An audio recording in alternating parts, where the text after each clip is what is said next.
Everyone, ಎಲ್ಲರೂ ಹೇಗಿದ್ದೀರಾ? ಎಲ್ಲರೂ ಚೆನ್ನಾಗಿದ್ದೀರಾ ಅಂತ ಅಂದ್ಕೊತೀನಿ. ನಾನು ಕೂಡ ಚೆನ್ನಾಗಿದ್ದೀನಿ.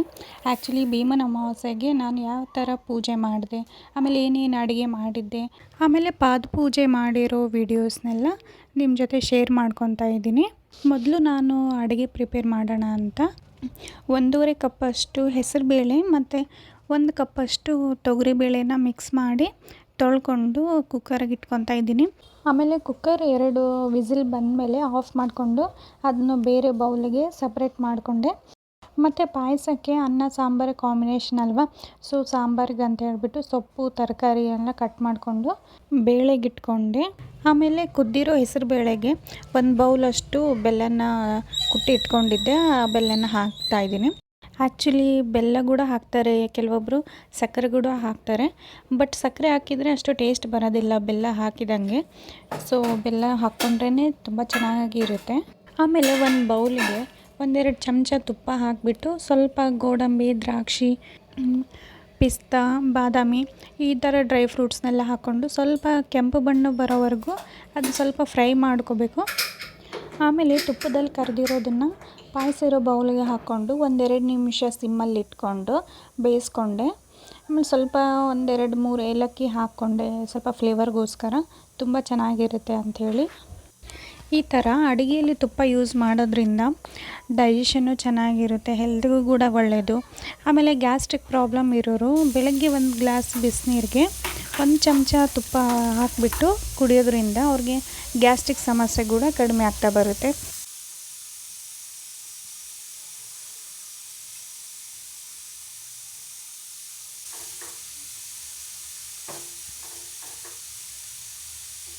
ನೋಡಿ, ಬಿಸಿ ಬಿಸಿ ಪಾಯಸ ಕೂಡ ರೆಡಿ ಆಯಿತು. ನೋಡೋಕ್ಕೆ ಎಷ್ಟು ಚೆನ್ನಾಗಿ ಅನಿಸುತ್ತೆ, ಟೇಸ್ಟ್ ಕೂಡ ಹೆಂಗಿರುತ್ತೆ ಅಂತ ನೋಡಬೇಕು. ಆಮೇಲೆ ಬಿಸಿ ಬಿಸಿ ಸಾಂಬಾರು, ರೈಸು, ಅದ್ರ ಜೊತೆಗೆ ಸಂಡಿಗೆ ಎಲ್ಲ ರೆಡಿಯಾಗಿದೆ. ಇಷ್ಟೆಲ್ಲ ಇದ್ಬಿಟ್ರೆ ಸಾಕು ಹಬ್ಬಕ್ಕೆ, ಇನ್ನೇನು ಬೇಕಲ್ವಾ. ಹಬ್ಬ ಅಂದ್ರೇ ಹಬ್ಬದ ಊಟ ರುಚಿ ಅಲ್ವಾ.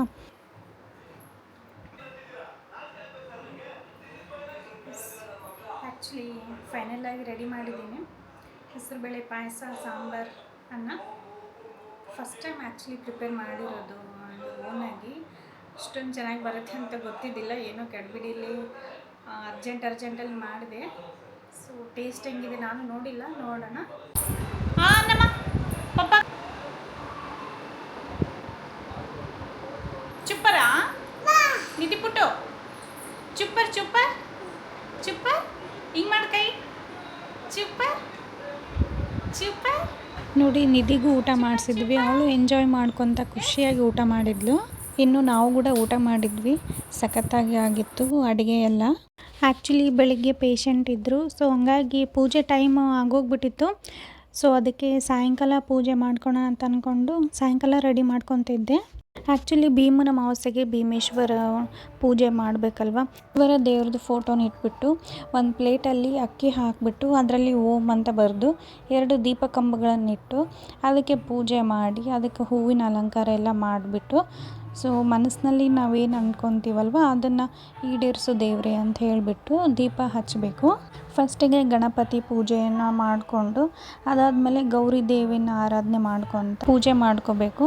ಆಮೇಲೆ ಸ್ವಲ್ಪ ಅಕ್ಷತೆಯನ್ನು ತೊಗೊಂಡ್ಬಿಟ್ಟು ಸಂಕಲ್ಪ ಮಾಡ್ಕೋಬೇಕು. ನಾವು ಏನು ಅಂದ್ಕೊತೀವಿ, ನಾವು ಯಾವುದಕ್ಕೆ ಪೂಜೆ ಮಾಡ್ಕೊತೀವಿ ಅದನ್ನೆಲ್ಲ ಸಂಕಲ್ಪ ಮಾಡಿಕೊಂಡು ಗೌರಿ ದೇವಿನ ನೆನೆಸ್ಕೊಂಡು ದೀಪ ಹಚ್ಚಿಬಿಟ್ಟು ಆರತಿ ಬೆಳಗಿ ನೈವೇದ್ಯ ಮಾಡಿ ಕಾಯಿ ಒಡೆದು ನಾವು ಮನಸ್ಫೂರ್ತಿಯಾಗಿ ನಾವು ಯಾವುದಕ್ಕೋಸ್ಕರ ಬೇಡ್ಕೊತೀವಲ್ವ ಅದನ್ನು ಈಡೇರಿಸು ದೇವ್ರೆ ಅಂತ ಹೇಳಿಬಿಟ್ಟು ಪೂಜೆ ಮಾಡ್ಕೋಬೇಕು. ಆ್ಯಕ್ಚುಲಿ ಈ ಪೂಜೆನ ಮದುವೆ ಆದವರಷ್ಟೇ ಮಾಡಬೇಕಂತೇನಿಲ್ಲ. ಮದುವೆ ಆಗದೇ ಇರೋರು, ಆಮೇಲೆ ಪ್ರೆಗ್ನೆನ್ಸಿಲಿ ಇರೋರು, ಆಮೇಲೆ ಬಾಣಂತಿಯದಲ್ಲಿ ಇರೋರು ಎಲ್ಲರೂ ಕೂಡ ಈ ವ್ರತನ ಮಾಡ್ಬೋದು, ಪೂಜೆನ ಮಾಡ್ಬೋದು. ಅವ್ರವ್ರ ಇಷ್ಟಗಳನ್ನು ಬೇಡಿಕೊಂಡು ಈಡೇರಿಸ್ಕೊಳ್ಬೋದು. ದೇವರಿಗೆ ಇಂಥವರು ಅಂತ ಮುಖ್ಯ ಆಗೋದಿಲ್ಲ, ಮೇಯ್ನಾಗಿ ಭಕ್ತಿ ಇರಬೇಕು. ಭಕ್ತಿಯಿಂದ ದೇವರನ್ನ ಕೇಳ್ಕೊಂಡ್ರೆ ನಾವೇನು ಕೇಳ್ಕೊತೀವಿ ಅದೆಲ್ಲ ಈಡೇರುತ್ತೆ ಅನ್ನೋ ಒಂದು ನಂಬಿಕೆ ಇರಬೇಕು ಅಷ್ಟೇ. ನಂಬಿಕೆಯೇ ದೇವರಲ್ವ. ಸೊ ನಂಬಿಕೆ ಇಟ್ಟು ಪೂಜೆ ಮಾಡಿದರೆ ಆ ದೇವರು ಖಂಡಿತ ಒಳ್ಳೇದು ಮಾಡೇ ಮಾಡ್ತಾರೆ. ಆಮೇಲೆ 5 ಎಳೆ ದಾರಕ್ಕೆ 9 ಗಂಟು ಹಾಕಿಬಿಟ್ಟು ಅದನ್ನು ಪೂಜೆ ಪ್ಲೇಟಲ್ಲಿ ಇಟ್ಟಿರಬೇಕು. ಪೂಜೆ ಮಾಡೋ ಟೈಮಲ್ಲಿ ಅದನ್ನು ತೊಗೊಂಡು ಅದಕ್ಕೆ ವಿಭೂತಿ ಕುಂಕುಮ ಹಚ್ಬಿಟ್ಟು ಅದಕ್ಕೆ ಪೂಜೆ ಮಾಡಿ ಅದನ್ನ ಕೈಯಲ್ಲಿ ಕಟ್ಕೋಬೇಕು.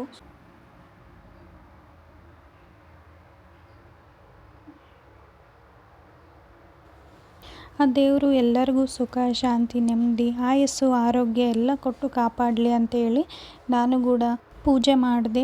ನೀವು ಕೂಡ ಯಾರು ಪೂಜೆ ಮಾಡೋಕ್ಕಾಗಿಲ್ಲ ಅಂತಂದವರು ಮುಂದಿನ ವರ್ಷದಿಂದ ಖಂಡಿತ ಪೂಜೆ ಮಾಡಿ, ಖಂಡಿತ ಒಳ್ಳೆಯದಾಗುತ್ತೆ. ಇನ್ನು ಪಾದ ಪೂಜೆಗೆಲ್ಲ ರೆಡಿ ಮಾಡಿಕೊಂಡು ಮಾಡ್ತಿದ್ದೆ. ನಮ್ಮ ನಿಧಿನೂ ಪಕ್ಕದಲ್ಲೇ ನಿಂತ್ಕೊಂಡು ಎಲ್ಲ ನೋಡ್ಕೊತಿದ್ಲು, ಎಲ್ಲ ಅಬ್ಸರ್ವ್ ಮಾಡ್ತಾಳೆ. ಇವಾಗ ನನಗೂ ಕೊಡು ಅಂತ ಹಠ ಮಾಡ್ತಿದ್ಲು. ಬೇಡಮ್ಮ, ನೀನು ಸುಮ್ಮನೆ ನಿಂತ್ಕೊಂಡು ನೋಡು ಆಯಿತಾ ಅಂತ ಹೇಳಿಬಿಟ್ಟು ಪೂಜೆ ಮಾಡಿದೆ. ಅವಳು ಮಾಡ್ತೀನಿ ಅಂತೇಳಿ ಹಠ ಮಾಡ್ತಿದ್ಲು. ಅವಳನ್ನ ಸ್ವಲ್ಪ ರಮಿಸಿ ಆಟ ಆಡಿಸ್ಕೊತಾ ಇದ್ದೆ. ನಿಮ್ಗೆ ಈ ವಿಡಿಯೋ ಇಷ್ಟ ಆದರೆ ಲೈಕ್ ಮಾಡಿ, ಸಬ್ಸ್ಕ್ರೈಬ್ ಮಾಡಿ. ಆಮೇಲೆ ಯಾರ್ಯಾರು ಸಬ್ಸ್ಕ್ರೈಬ್ ಮಾಡದೆ ವಿಡಿಯೋ ನೋಡ್ತಿದ್ದೀರೋ ಪ್ಲೀಸ್ ಸಬ್ಸ್ಕ್ರೈಬ್ ಮಾಡಿ ನೋಡಿ. Thank you.